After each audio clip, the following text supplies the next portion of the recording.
안녕하세요. 오만사입니다. 저는 지금 40대 중반인데요. 여기저기 나돌아다니는 사람들 중에서 저랑 비슷한 얘기들이 많기에 저도 한 글자 적어봅니다. 제가 결혼 전에 오랫동안 사귀었던 남자친구가 있었어요. 한 4년 이상 사귄 것 같았는데 그동안에 남친 식구들도 얼굴도 알고 지낼 만큼 자주는 아니어도 약간의 왕래는 있었어요. 그때 저는 원룸에서 살고 있었고 남친은 예비 시댁에서 시부모님과 함께 살고 있었어요. 저와 남친은 사귄 지 1년이 되었을 때부터 결혼을 약속한 사이가 되었고 그때부터 신혼집 장만을 위해서 열심히 돈을 모았습니다. 남친 집이 그렇게 잘 사는 집도 아니어서 도움을 받을 처지가 못 되어서 일찌감치 서로 돈을 잘 모아서 양가 부모님의 도움 없이 잘 해보자고 다짐을 했었죠. 그래서 데이트 비용도 아끼느라 커피 한 잔도 사 먹지도 않았고 남들이 타 간다는 여행도 가지 않고 가까운 곳에 산책하는 것으로 늘 만족해야만 했습니다. 그래도 늘 행복했어요. 그렇게 해서 모은 돈으로 저렴하게 나온 조그만 빌라를 구입했습니다. 신축 건물인데 내부 인테리어가 너무나 마음에 들어서 미리 사버렸던 거죠. 남친이 대출과 모아놓은 돈을 합하고 제 돈을 합해서 반반씩 들어갔습니다. 거기에는 친정 부모님이 3천을 보태셨고요. 결혼식 날짜도 잡히지 않은 상태에서 신혼집을 구해놓고 보니 어서 빨리 결혼식을 올리고 신혼집에 들어가서 살고 싶었습니다. 그래서 남친과 제가 이식장을 알아보러 다니던 중이었어요.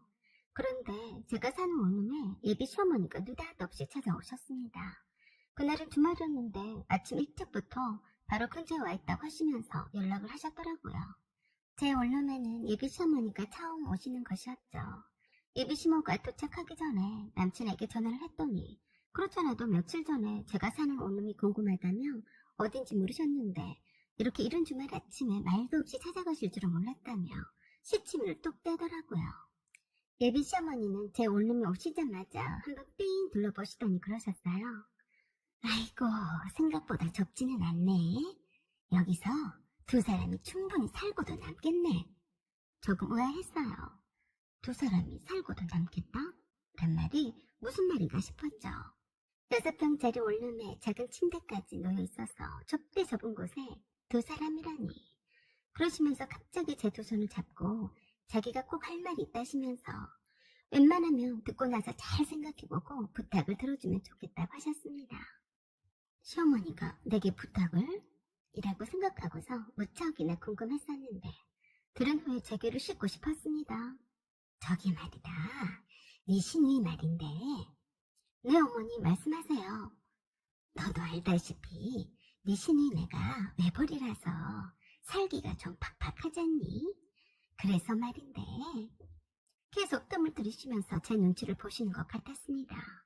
그래서 혹시 돈을 빌려달라고 하시려고 저러시나 생각도 들었습니다. 그런데 세상에 하시는 말씀을 들어보니 놀랍더라고요.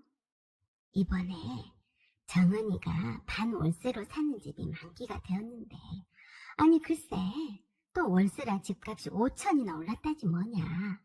그래서 어머니? 그래서 지금 네 식구가 들에 나은 게 생겼다. 딱해서 어떡하니? 지금 가진 돈으로는 당장 이 집 구하기가 쉽지가 않고 그 돈으로 변두리로 가자니 애들 학교 문제도 있고 사회 직장 문제도 있고 해서 쉽게 집을 못 구할 것 같다고 하지 뭐냐. 그게 뭐 어쨌다고 나한테 그러는 거지? 라고 생각하고 있었는데 세상에 이어서 하는 말씀에 내 귀를 의심했습니다. 이찬이 너희들 결혼식을 조금 늦추면 안 되겠니? 그동안 너네들 신혼집에 처은이네가 가서 살았으면 좋겠는데 어떠냐? 네 생각은? 네?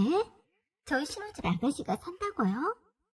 제가 놀라서 눈을 크게 뜨자 시어머니가 제 두 손을 더 꼭 부여잡고 또 그러시는데 어이가 없어서 말문이 막혔습니다. 그래, 처음 결혼식을 늦추기 어렵다면 그동안에 여기 원룸에서 둘이 살아도 살만 하겠는데 네 생각은 어떠냐? 그래서 저는 정색을 하고 딱 잘라만 했어요. 어머니, 말도 안 되는 소리예요. 여기선 둘이 못 살아요. 뭐가 말도 안 된다는 말이냐? 임시로 애기 갖기 전까지 여기서 살아도 충분하겠구만. 안 그러니? 어머니, 저 오빠가 왜 애써서 돈 모아서 신혼집을 구했는데요. 그건 말도 안 되는 소리고요. 오빠한테 먼저 물어보시고 오신 거예요? 그럼 당연하지. 네가 괜찮다면 그렇게 하라고 했다. 그 말에 더 기가 막혔어요. 아까 오빠랑 통화했을 때는 시어머니가 제 원룸에 찾아오는 이유를 모르는 것처럼 했었는데 아마도 난처하게 되니까 모르쇠로 일관하려고 그랬나 싶고 화가 나려고 했습니다. 시어머니는 저만 신의 형편을 고려해서 배려해주면 서로가 편하게 살 수 있다고 하시면서 저에게 사정을 하셨습니다. 제가 표정이 굳어지자 그러시더라고요. 그래, 나도 너네들이 한 푼, 두 푼 모아서 마련한 신혼집을 다른 식구들이 산다고 해서 좋을 리가 있겠니? 그래서 내가 이렇게 사정하는 것 아니겠냐. 정 싫다면 어차피 결혼식까지는 한 달 넘게 남았으니까 그동안만이라도 집 구할 때까지만이라도 살게끔 하자. 그건 괜찮지? 당장에 새로 이사 올 사람들이 들어온다는데 어떡하니? 갈등은 없고. 그러니까 내 말대로 하는 걸로 하자. 알겠지? 그럼 이만 네가 그렇게 하자는 걸 알고 나는 가마. 라고 하시면서 제 대답도 들을 필요도 없다는 듯이 일어나서 가시려고 했습니다. 그래서 제가 다시 앉으시라고 말씀을 드렸어요. 어머니, 제가 생각할 시간을 주셔야죠. 어머니 말씀만 하시고 그냥 가시면 어떡해요. 일단 어머니께서 하신 말씀 잘 들었으니까요. 오빠랑 상의도 해보고 아가씨와도 연락해볼게요. 그냥 어머니는 가만히 계시면 직접 아가씨와 얘기해서 결정할게요. 그랬더니 뭘 상의하고 말도 안 하면서 별스럽다고 하시면서 화를 내셨습니다. 누가 너네 신혼집을 뺏어가기라도 한다더냐? 그냥 비어있는 집에 잠깐 동안만 있겠다는데 그것도 싫다는 게야? 나 이런 참 이렇게 인정머리 없는 애였니? 그냥 저는 아무 말도 않고 듣고만 있었죠. 그랬더니 그러시더라고요. 나도 참 웃기구나. 내 아들 집인데 내가 왜 며느리들한테 이렇게 쩔쩔매는 좋아? 내가 너한테 물어보러 온 것부터가 아니었던 것 같구나. 정연이도 절대 반대할 리가 없으니까 지금 당장에 정은이한테 이사하라고 할 테니까 그리 알아라. 그렇게까지 하겠다고 소리를 지르고 가시는데 대꾸 한마디 하지 않았습니다. 그리고 시어머니가 돌아가신 뒤로 남친에게 전화를 걸어서 말했어요. 너, 네 엄마한테 네 동생이 우리 신혼집에 들어와서 살겠다고 한 걸 알고 있었으면서 나한테 이런 방구도 하지 않았니? 미안해. 정은이 사정도 딱하기도 해서 엄마가 저러시는데 못하겠다고 못하고 그냥 네가 싫다고 하면 못하겠다고 했거든. 그런데 나도 너한테 그 말을 못하겠는 거야. 아, 어떻게 일이 이렇게 꼬이냐? 야, 이 돌머리야. 너는 그 머리를 장식품으로 달고 다니니? 식구가 넷이나 되는데 이사하는 것이 장난이야? 우리가 결혼식 올린으로 계속 오르면서 살려고 하면 어떡할 건데 그러니? 한 달 반 살고 다른 데로 이사를 가겠다고 하겠냐고. 말이 그렇지 그냥 우리 신혼집에서 눌러 붙어서 살겠다는 것 아니니? 아니야, 그럴 리가 없어. 정은이가 그랬단 말이야. 그동안 집을 계속 알아보겠다고 했어. 그 말을 믿니? 지금 당장 아가씨네가 우리 신혼집으로 이사를 오게 하겠다고 했으니까 네가 알아서 안 된다고 하고 절대 집 현관 비번 가르쳐주지 마라. 알았어? 대답이 없는 걸 보니 남친 하는 일이 시원찮았어요. 그래서 곧바로 신혼집에 달려가서 집 비번을 바꿔버렸죠. 설마 하니 시어머니가 곧바로 아가씨한테 내 신혼집으로 이사 오라고 할 거라고 큰 소리를 치셨지만 정말로 그럴 줄 몰랐습니다. 그날 후에 남친에게서 전화가 급하게 왔습니다.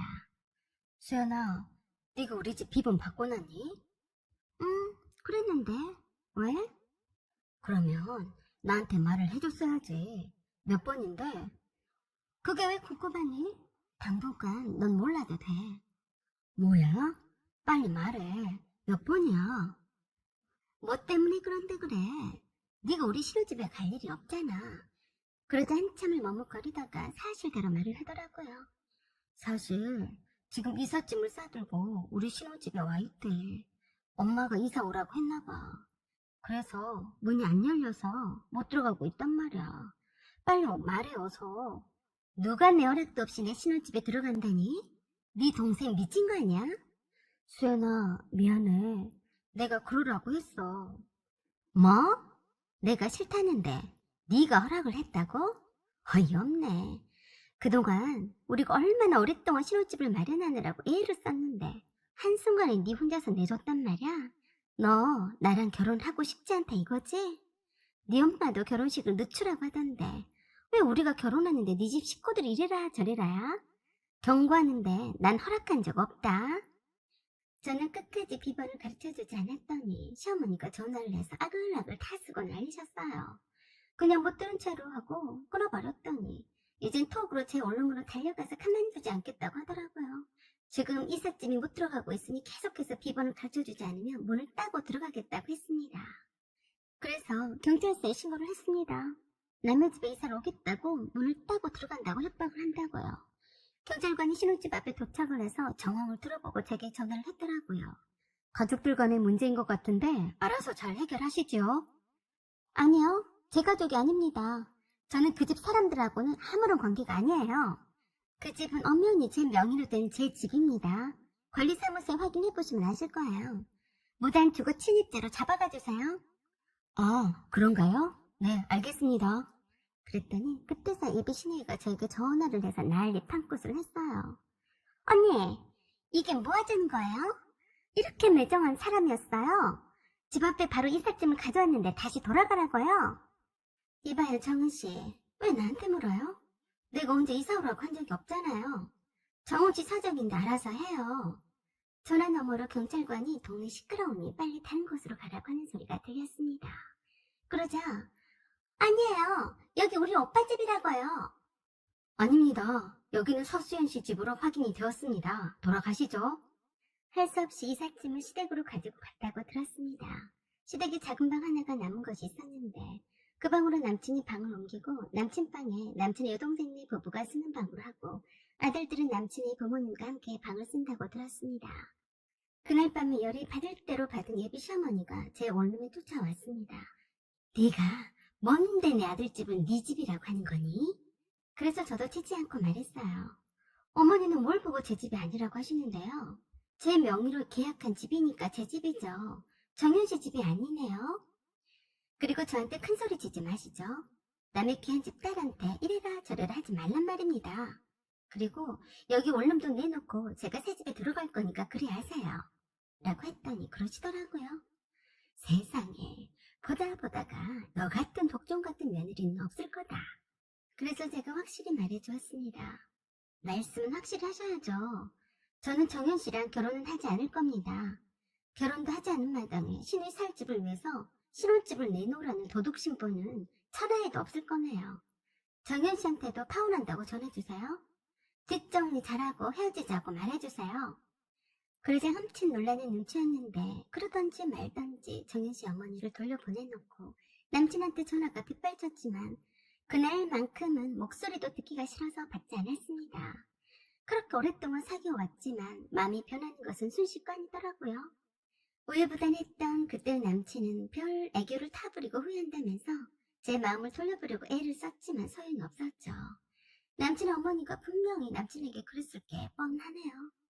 얼른 가서 잘 꼬셔서 마음 돌리게 해라. 그래야 네 신혼집에 네 동생이 가서 살고 너는 원룸에서 살면 좀 좋으냐. 그래서 애가 생길 때까지만이라도 네 동생이 돈 좀 모아서 다른 곳으로 이사를 가면 되는 거 아니겠니? 어여가서 마음 좀 돌리게 해라.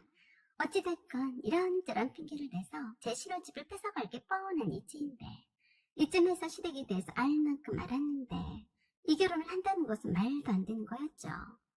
그때 파혼한 것은 참 잘했다고 지금도 생각하고 있습니다. 세상에 널리게 남자인데 말입니다.